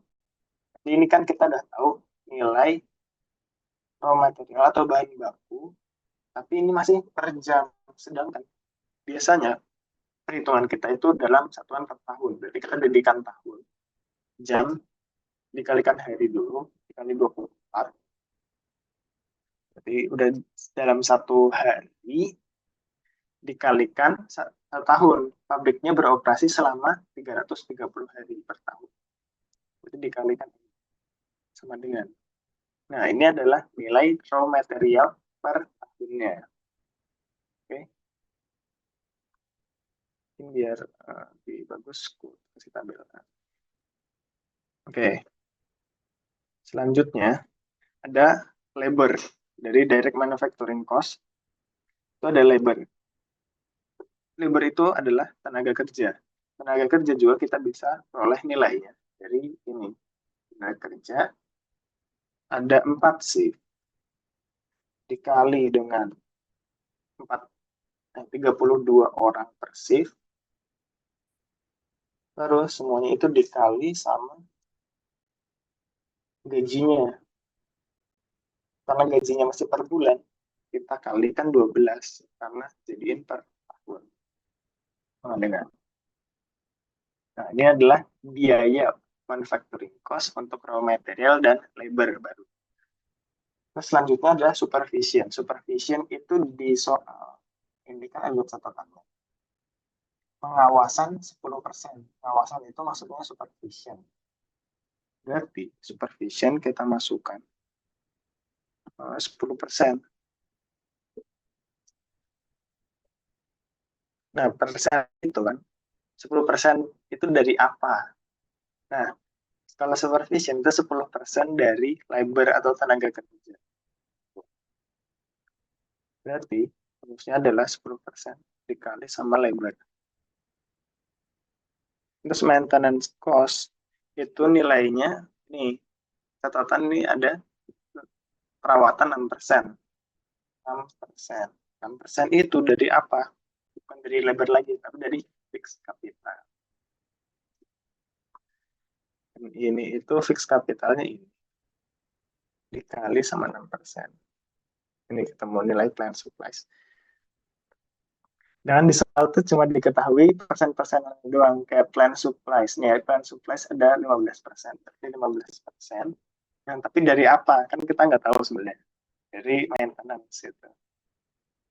Nah, maintenance. Dan terus kalau ada yang nanya misal, kok aku tahu 10% dari labor, dari fixed cost, dari maintenance, itu dari mana? Itu sebenarnya udah dicantumin di PPT kelas A, yang bagian minggu keberapa gitu, ke 10 atau 11, aku lupa. Itu tuh ada gitu. Jadi kalau mau menghitung direct manufacturing cost, itu memang persen-persenan gini. Yang nggak persen-persenan paling raw material, tabur yang kita ketahui. Terus sisanya persen-persenannya itu dari yang kita nggak ketahui gitu. Dari labor, dari FC, dari maintenance. Ya itu udah dihafalin atau gimana. Dan royalties and patents itu kalau dari PPT itu kita belum ada nih sales. Karena sih udah ada maintenance 15% dari ini. Maintenance-nya. FC udah ada, fixed cost baru udah ada. Nah, sales ini kita belum ada. Berarti kita harus cari dulu data sales. Sales itu adalah berarti total penjualannya. Pabriknya kan menjual urea. Harga jual produknya segini. Dengan kapasitasnya itu segini per tahun. Ini udah per tahun, jadi kita nggak perlu ubah ke satuan apapun. Tapi karena masih per ton, sedangkan ini kilogram, kita kali dengan 1000. Biar jadi per kilogram. Nah, salesnya udah ketemu. 1 triliun ya per tahun. Atau penjualan dari pabriknya. Udah deh, ini 4% salesnya udah bisa kita capai.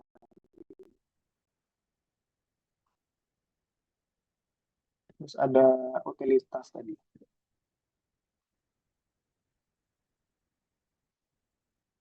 Benar, cari utilitas itu masuknya kemana? Utilitas. Oh, utility itu masuk ke direct manufacturing cost juga.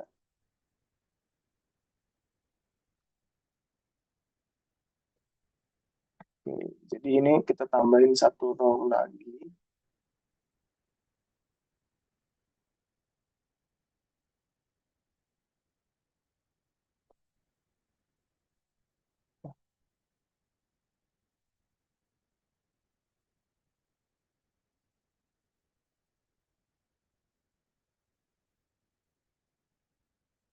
Namanya utilitas.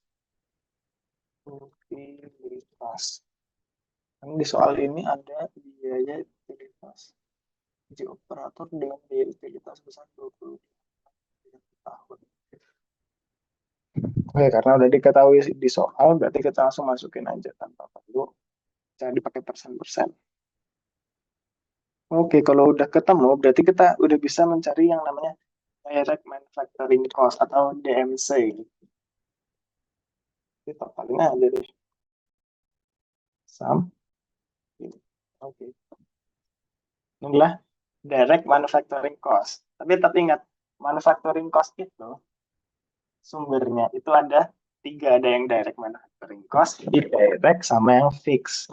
Berarti selanjutnya kita nyari yang indirect.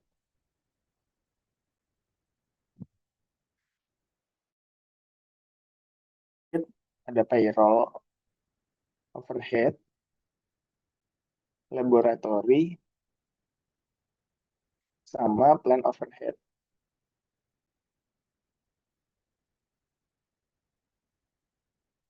Ini itu indirect manufacturing cost.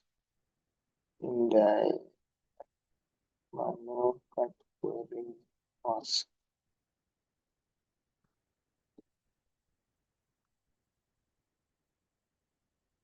Nah, kita cek payroll overhead. Nah, payroll overhead juga diketahui di soal, ini 10%. Tapi persentasenya nggak tahu dari apa. 10% itu, kalau aku baca dari PPT itu 10% dari labor. Dan di indirect itu 10, semuanya itu dari labor.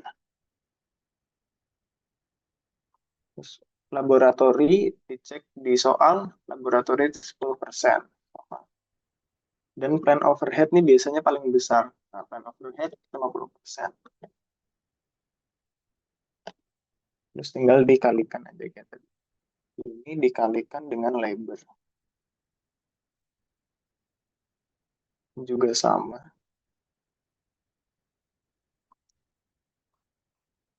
Dan yang ini juga sama plan overhead. Kalikan sama labor. Nah, di sini kita bisa ketemu nilai indirect manufacturing cost-nya.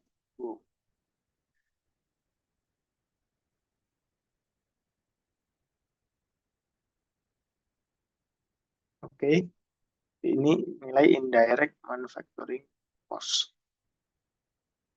Terus yang terakhir itu ada komponen fixed manufacturing cost. Itu juga dikit, bisa diapalin depresiasi, property tax, sama insurance atau asuransi.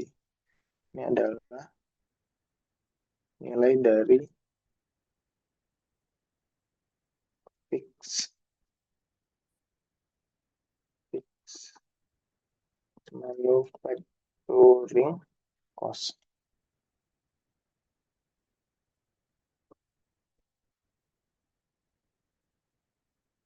Aku tabelin dulu biar bagus.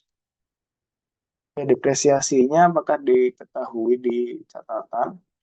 Atau enggak diketahui, tapi diketahuinya dihitung pakai SL method.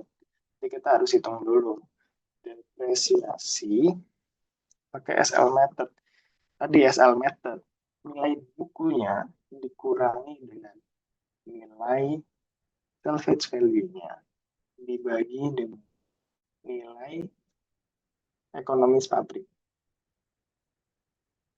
Berarti adalah fixed capital dikurangi dengan salvage value dibagi dengan umur ekonomis pabrik 20 tahun. Ini dikurung. Nah, depresiasinya udah ketemu. Terus depresiasinya tinggal dimasukin aja di sini. Terus di catatannya ini kalian tulis aja pakai SL method. Property tax dicek di sini 1%. 1%, dan insurance atau asuransinya 1%. Nah, pas semua dan diketahui di soal. Nah, ini 1% itu dari apa? Dari fixed capital. Yang fixed manufacturing cost namanya fix, berarti dari fixed capital. Fixed capitalnya ini segini. dikali sama 1%. Ini juga sama.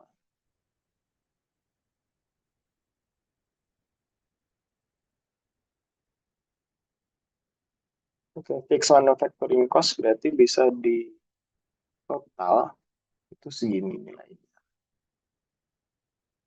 Oke, terus setelah itu berarti kita bisa nemu yang namanya total manufacturing cost.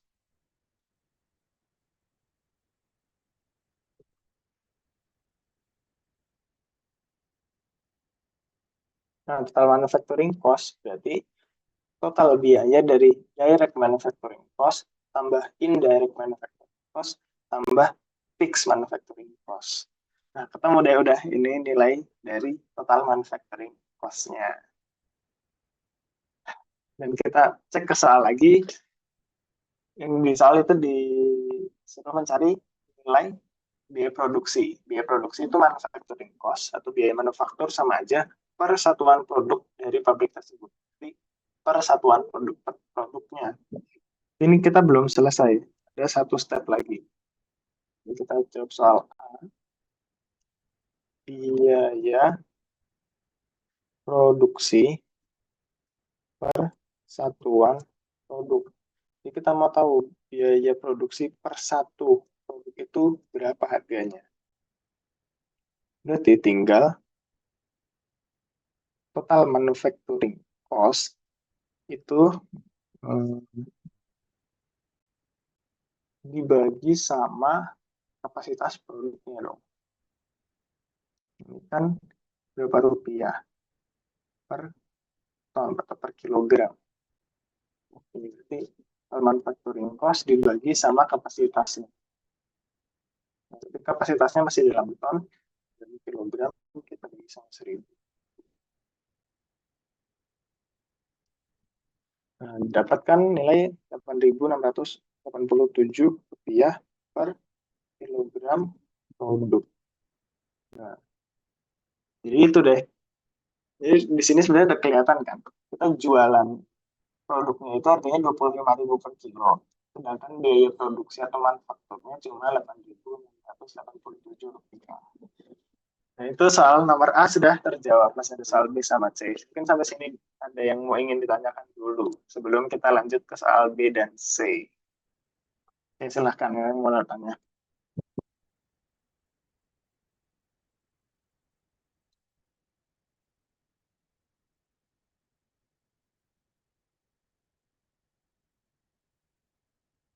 Oke, ini ada yang tanya, salvage value itu apa? Oke, salvage value itu adalah nilai rongsokan dari pabriknya. Jadi misalkan kita beli peralatan di pabrik itu heat exchanger. Heat exchanger itu mungkin awal beli masih bagus dan kita hargai misalkan 10 juta. Nah, salvage value itu setelah kita pakai 10 tahun harganya itu jadi berapa gitu. Ya, nilai rongsokannya itu berapa atau nilai secondnya itu berapa. Jadi 10 tahun dipakai ternyata ada pabrik lain yang mau beli 2 juta rupiah atau kita bongkar heat exchanger-nya ternyata masih bisa dijual 2 juta rupiah di akhir tahun setelah 10 tahun dipakai. Itu namanya nilai salvage value. Dan nilai salvage value tadi kita belum pakai ya sebenarnya di soal nomor A. Sekarang udah tadi. Mungkin ntar di soal B atau C ntar kepake kali ya. Nah, jadi salvage value itu yang dimaksud. Terus sama direct indirect manufacturing cost itu bedainnya gimana? Nah, sebenarnya komponen dari direct manufacturing cost, indirect manufacturing cost, sama fixed manufacturing cost itu udah ada listnya di tabel di PPT materi yang aku bagikan. Ntar kita ke PPT dulu. Ini. Jadi ini PPT-nya. Nih, direct manufacturing cost itu kan nih, raw material, labor, supervision, maintenance, plant and supplies, royalties and patent dan utilities. Jadi ini yang dimaksud direct manufacturing cost atau biaya langsung manufaktur material atau bahan baku kita langsung bayar.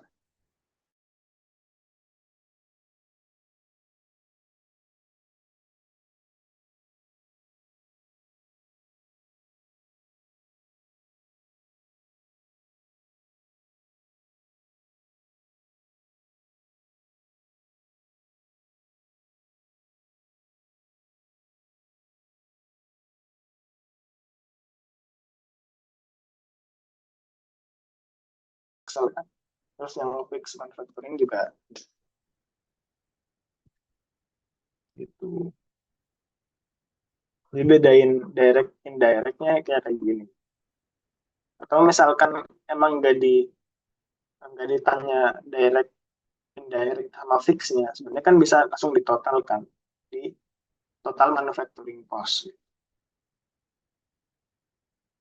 Nah, aku balikin lagi ke ini, bikin ke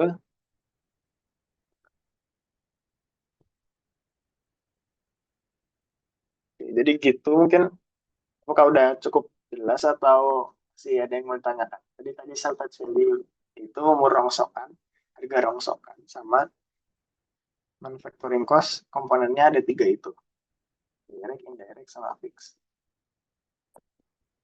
Mungkin kalau yang lain ada yang mau ditanyakan, silakan aja dulu. Sebelum kita lanjut ke soal yang B. Gitu.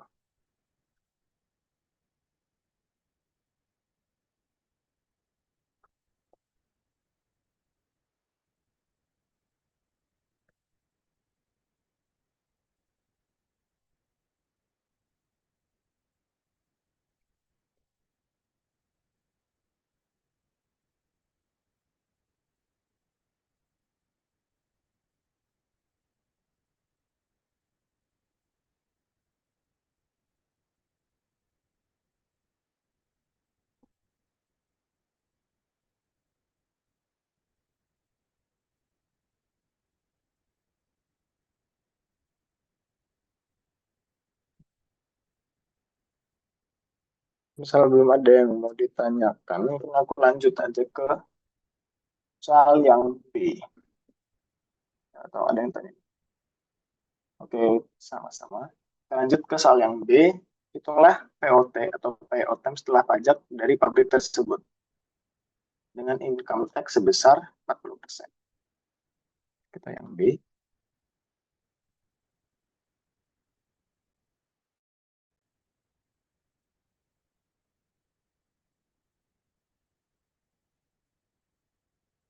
Oke, jadi kita diketahui pajak penghasilan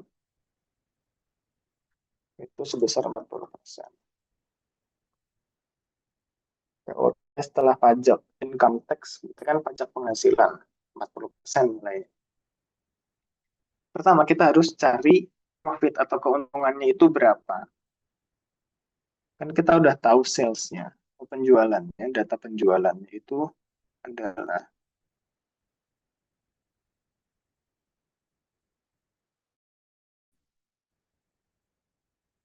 itu adalah ini kan. Oke, ini penjualannya. Nah, penjualannya supaya jadi profit atau keuntungan berarti dikurangi sama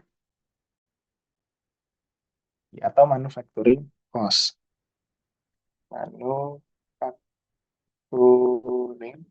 cost. Berarti yang ini. Ini per tahun ya. Terus selain itu, tadi kan di soal itu ada yang namanya, kalau kalian ingat, itu pengeluaran umum. Ini pengeluaran umum sebesar ini. Kita tulis general expense atau pengeluaran umum. Kan sama aja ya, bahasa Inggrisnya general expense. Oke. Sudah deh. Berarti profit atau keuntungannya, profit tapi before tax. Keuntungan sebelum kita bayar pajak adalah ini dikurangi ini, jualan kita dikurangi biaya manufaktur, dikurangi pengeluaran umum. Pengeluaran umum itu nanti termasuk administrasi dan hal-hal lain. kayak promosi mungkin dan lain-lain. Yang di luar teknis, kayak manufacturing cost itu kan kayak teknisnya, dengan general expense yang umumnya di luar teknis. Kita dapat segini keuntungan sebelum pajak. Terus kita hitung pajak penghasilannya. Pajak penghasilan sama dengan 40% dari keuntungan sebelum pajak.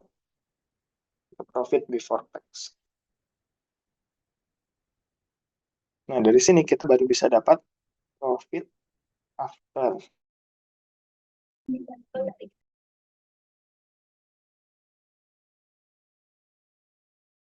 Nah, inilah keuntungan. Nah, dari sini baru kita bisa nyari POT atau payout time. POT atau payout time itu rumusnya gimana? Nah,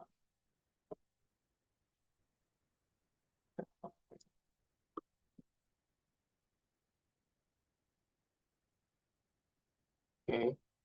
Nah, aku udah dapat nih rumus POT.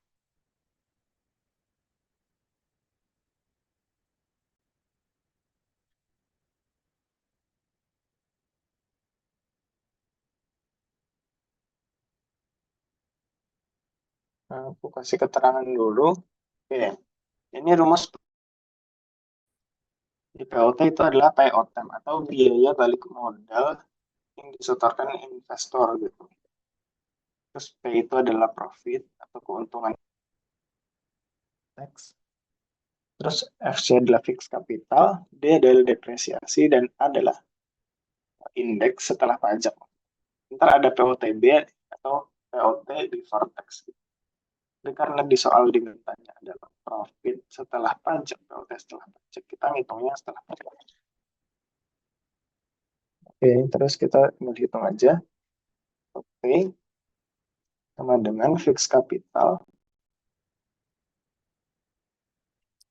dibagi dengan profit after tax ditambah sama depresiasi. Depresiasinya itu udah deh.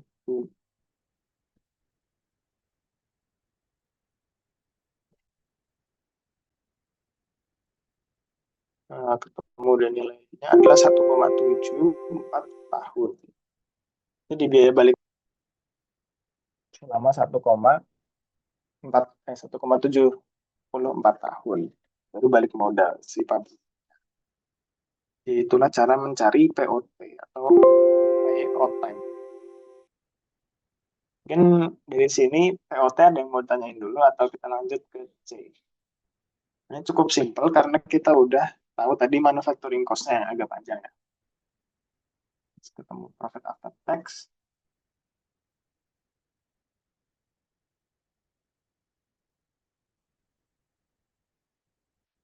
Kalau belum ada, kita lanjut ke soal yang C.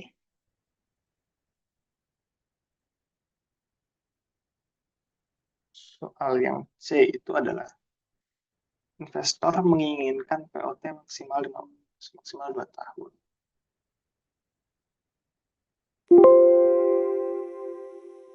Investor maksimal selama 2 tahun. Berdasarkan hitungan sederhana dan kemudian usulkan parameter atau item yang harus disesuaikan dari rencana investasi di atas. Tuliskan asumsi yang diambil dan dalam hitungan sederhana tersebut. Oke, kan kita udah tahu bahwa cara mencari POT adalah fixed capital dibagi profit after tax ditambah dengan depresiasi. POT-nya 1,7 tahun. Misalkan kita pengen kurangin lagi gitu. Langkah apa yang bisa kita lakukan? Ikuti saja beberapa cara untuk mempercepat POT. Yang pertama itu adalah dengan mengurangi, misalkan FC-nya semakin kecil, berarti POT-nya semakin kecil dong. Mengurangi kapital. Nah, terus cara menguranginya itu gimana?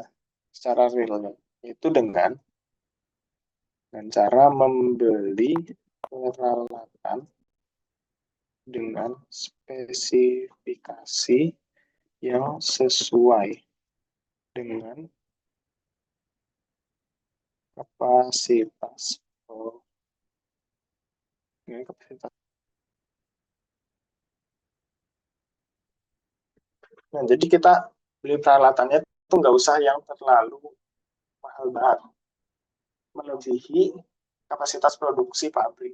Kita beli aja yang sesuai, yang minimum atau di atas minimum sedikit untuk faktor safety. Yang kedua adalah dengan meningkatkan profit pabrik. Misalkan profit after tax-nya bertambah, otomatis POT-nya semakin saling terbalik. Itu adalah meningkatkan profit pabrik itu dengan cara meningkatkan penjualan jualan atau sales dan menekan biaya atau pengeluaran umum. Yaitu meningkatkan produksi profit pabrik, bisa kita jualnya semakin banyak atau kita menekan biaya manufakturnya. Terus yang ketiga itu menghitung, kan ada faktor depresiasi. Nah, menghitung metode lain, misalnya sum of the year method, SOT method atau declining balance method. Jadi kan kita depresiasinya kita hitung pakai SL method ya di sini. Misalkan kita nantinya menggunakan metode depresiasi yang berbeda, itu nilainya lebih baik. Misalkan kayak sum of the years method atau declining balance method itu depresiasinya nanti dari tinggi ke rendah dia mengecil gitu. Enggak kayak straight method yang kayak garis lurus atau setiap tahunnya sama. Ya kalau pakai metode depresiasi lain, hasilnya POT-nya semakin kecil atau depresiasinya semakin meningkat. Artinya semakin bagus. Oke, general expenses dari mana tadi? Oke. General expenses atau pengeluaran umum itu dari soal. Jadi yang ini. Adapun salvage value dari pabrik yang ada diperkirakan kan segini salvage value-nya. Dan pengeluaran umum sebesar. Nah, ini pengeluaran umum itu adalah general expenses. Jadi di bahasa Inggris ini. Ya, sesimpel itu aja. Ini kalau mau nulis pengeluaran umum juga nggak apa-apa. Gitu-gitu. Oke.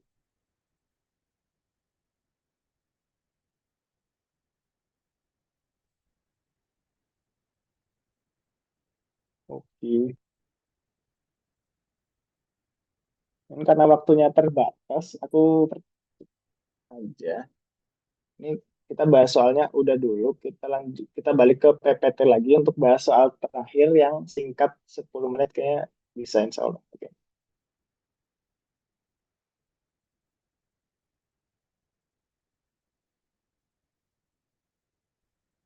Bisa. Oke, soal terakhir yang kita bahas itu adalah soal puas ganjil tahun 2021 nomor 4. Jadi ini adalah aplikasi dari BEP yang tadi kita udah pelajari. Jadi di sini adalah ada soal berdasarkan perhitungan TPPK berjudul perancangan pabrik benzonitrile dan toluen dari toluen dan amonia dengan kapasitas produk sebesar 50.000 ton per tahun diperoleh data pengeluaran yang dikelompokkan sebagai berikut. Ada fixed expenses atau FA, dan variable expenses atau VA, dan ada regulated expenses atau RA. Apabila diketahui harga jual benzonitrile sebesar 4523 USD per ton. Tentukan A besarnya BEP dan SDP. Dan B, jika kapasitasnya karena COVID menjadi 12.500 ton per tahun. Terus, apakah pabriknya lebih baik berjalan atau dihentikan? Dan berikan alasannya. Oke, mungkin ini aku lanjut cepat aja. Kapasitas produksi itu kita simbolkan sama Z. Jadi ini Z-nya itu adalah sebesar 50.000. Ini FA udah ada, PA udah ada, RA udah ada. Ya udah, kita soal yang A, kita gampang aja masukin aja ke rumus BEP. Pikirkan poin. BEP itu ada di slide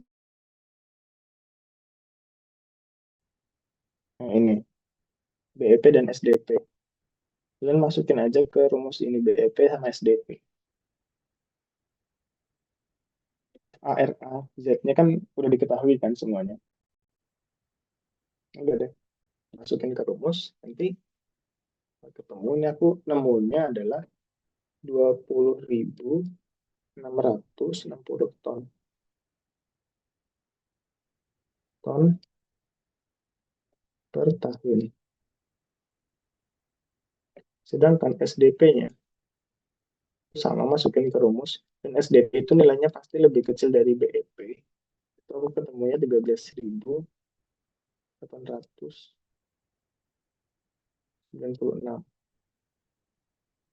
ton per tahun.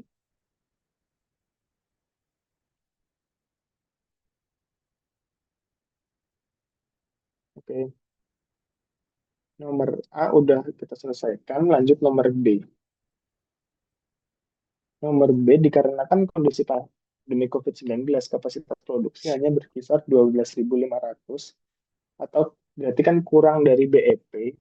BEP-nya itu kapasitasnya adalah 20.600 dan SDP-nya juga 13.800. Itu produksinya cuma 12.500. Berarti kan di grafik itu sangat kecil ya. Berarti sebaiknya pabrik itu berjalan atau dihentikan. Karena produksi pabrik kurang dari SDP, maka pabrik lebih baik ditutup. Jadi kan dia kapasitasnya di sini kecil banget. Jadi itu jawabannya ini adalah lebih baik dihentikan. Terus jelaskan alasan saudara. Karena BEP aja di bawah BEP itu sebenarnya udah rugi pabriknya, walaupun nggak perlu sampai dijual, cukup sampai merumahkan karyawan gitu. Di pabriknya dipangkas biaya-biaya yang tidak diperlukan.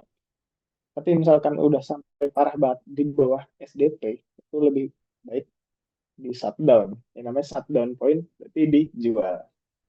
Itu aja dari aku. Terima kasih teman-teman yang udah mendengarkan tutor ekonomi teknik pada sore hari ini. Semoga nanti UASnya lancar dan sampai jumpa di tutor lainnya. Baik teman-teman. Terima kasih yang udah datang.